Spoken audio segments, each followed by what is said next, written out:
If there were ever a video that I was completely dreading, it is this one. I am very uncomfortable.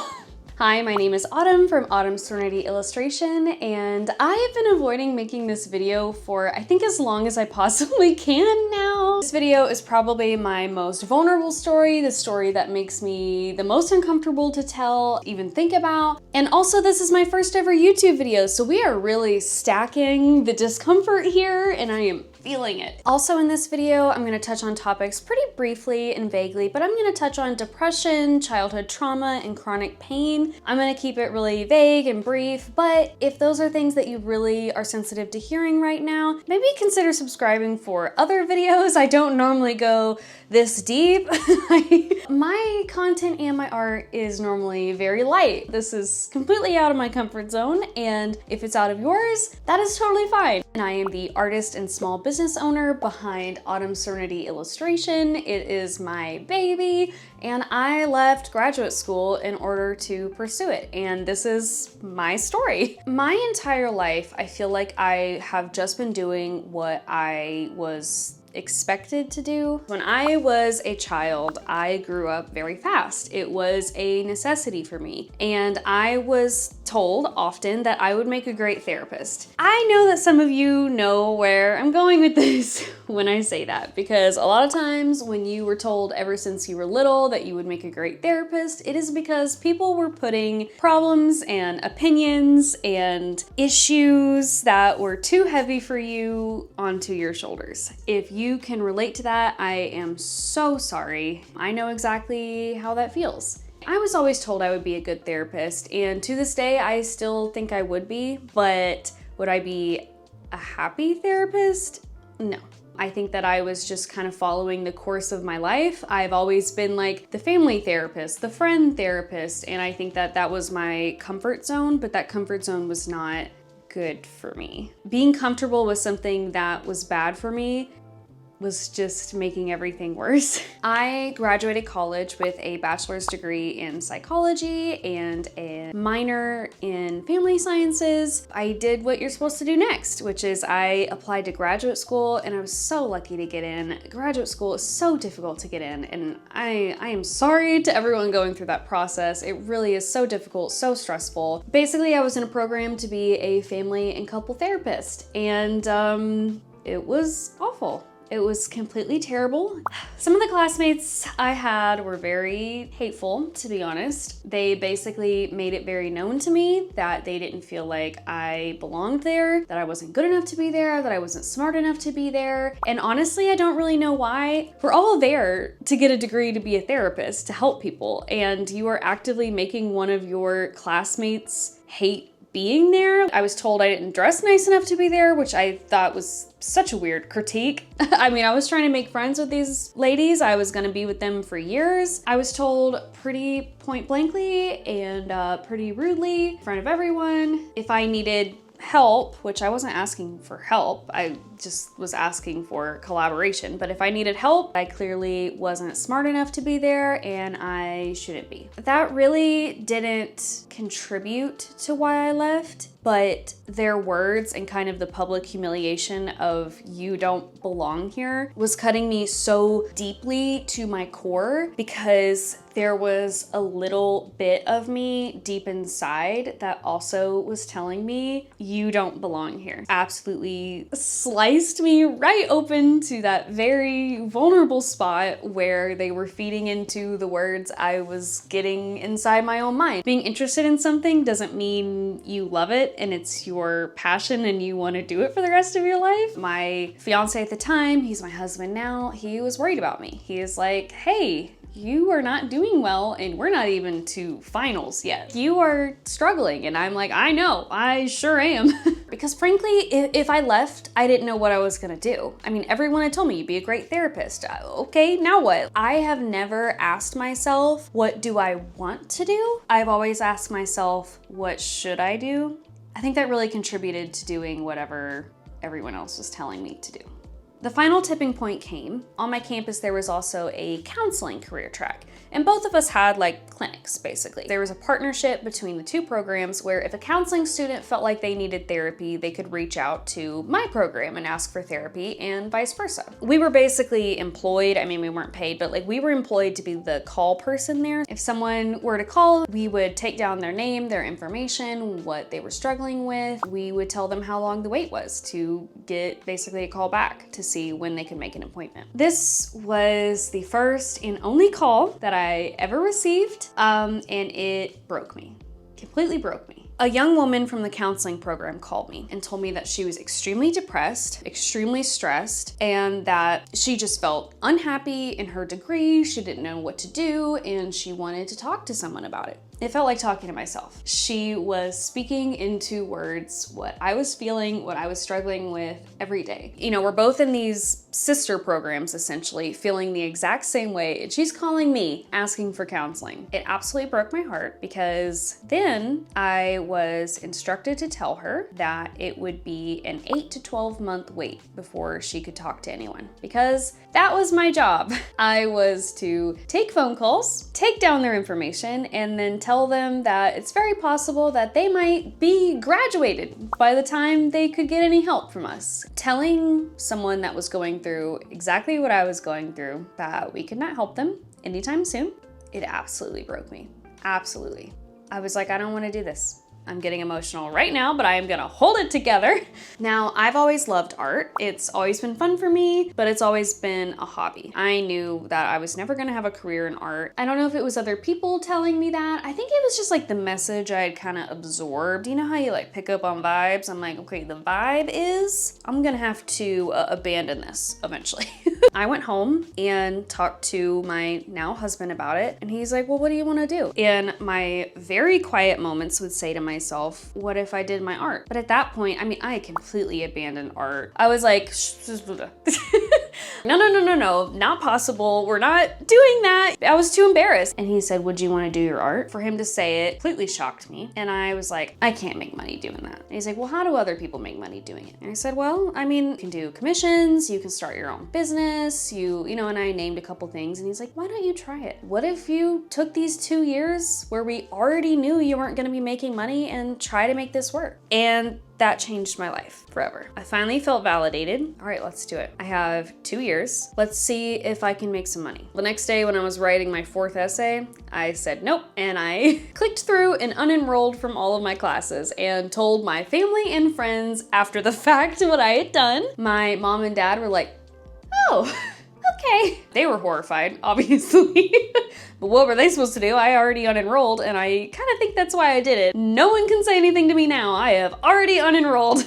My best friend, I remember I called her and I was like, I just want to know peace. She's like, she's lost it. She's lost it. She still tells me that now. She's like, when you called me and told me that, I was like, woo, she's gone crazy. So I quit graduate school at like the tail end of 2021. And 2022, basically all I did was contract work and commissions. And boy, did I undercharge for that. I remember my commissions would take me like 10 hours and I would charge $50. To help put it into perspective, to show you like how much I was overworking, is I helped pay for our wedding that happened that December with the money that I was bringing in. That was a lot of underpaid labor.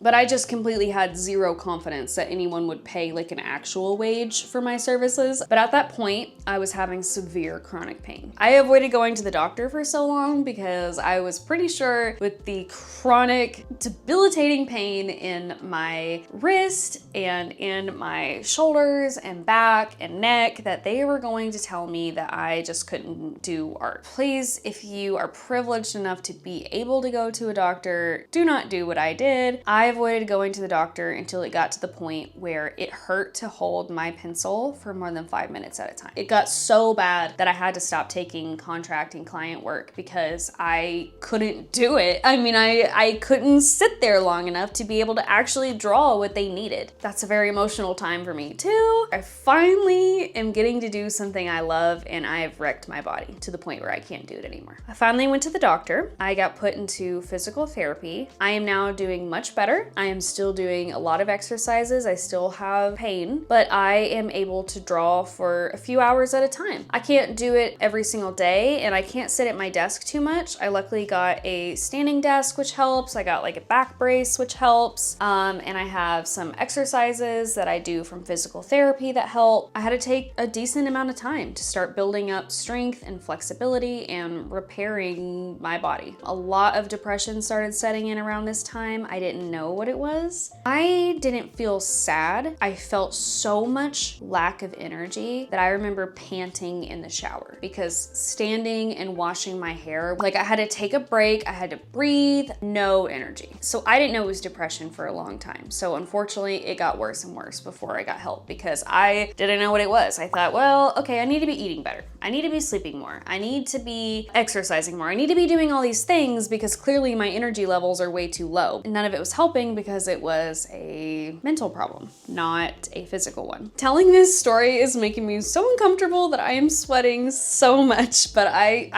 don't know. I feel called to tell it. I feel like it's important. Basically, my mental and physical health absolutely derailed my art career. Absolutely derailed it. But I was very lucky in the end because when I was forced to stop, when I was able to start again, I didn't want to do contract work anymore. I didn't want to draw for other people. I felt like I had almost lost my ability to make art forever. That's what I was afraid of. And so I told my husband, I have a new outlook on it. I want to draw what I want to draw. And he was like, well, what do you want to draw? And I go, I don't know.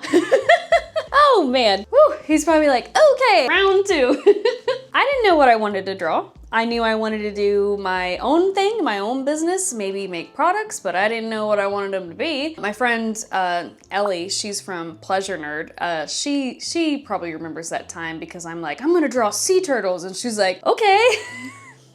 The only thing I really knew at that point is I wanted to sell at conventions. I had gone to one convention by then and I fell in love. Like love at first sight, that was me with conventions. I absolutely loved it. But I thought at the time, if you wanted to be in conventions, you basically had to have like 95% fan art. Luckily, that gave me a direction. That gave me a starting point. I was like, okay, let's do a lot of fan art. And I did a lot. I actually still have a lot in my shop from that time. That's basically all I did through 2023 into 2024 is just a bunch of fan art. I was trying to really deck out my setup for conventions and art markets, and I had a lot of fun. It really helped me build a lot of confidence. Each one of these stages helped me build a lot of confidence. First up, taking commissions and client work made me feel like, okay, people are willing to pay for my services. And then when I started making products, I'm like, oh, people are willing to pay for my products. And then I started experimenting with things that I was interested in. My best-selling art print has been an original work of mine. It's a watercolor painting of a red panda. And some of my best-selling products have been all original work. My absolute favorite thing to make right now is my sticker sheets. That's all original concept, original work. When that stuff started getting popular, I thought, oh, people like what I like. They like how I see the world. That was amazing. At the end of 2024 and now moving into 2025, I've been phasing out my fan art and I would like to lean more into my role of illustrator and doing more original work, and we'll see how it goes. This is the stage I'm at right now. When people ask me how long I've been doing this, how many years has Autumn Serenity Illustration been going, I go, I don't really know.